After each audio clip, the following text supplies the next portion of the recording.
Eu chamo María Teresa González, veño de Cambados e a miña conexión chama Silmare.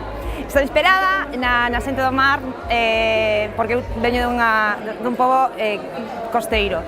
Levan mar no corpo, pero levan terra nos pés e nos bolsos, que son feitos con patelas dos antigos mariñeiros. Quero agradecer a Elena Ferro, artesana tamén, pola súa cesión dos zocos, que son fantásticos e maravillosos, que xunto co encaixe de Camariñas fixo que se cumpriese o meu sono, que foi levar o premio do público. Mi nombre es Carmen Gómez y mi firma bajo la que presento colecciones es la Sub Studio. El nombre de la colección es Surco y está inspirada, es una colección masculina que está inspirada en mi viaje a Galicia y en concreto en la cerámica de Serratero.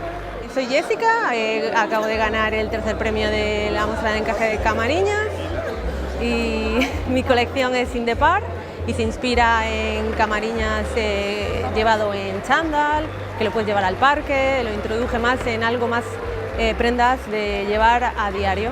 Hola, eu son Teresa Búa. Yo Marrancia. Ganamos o primer premio! Estamos moi contentos. Sí. Moitas gracias, Camariñas.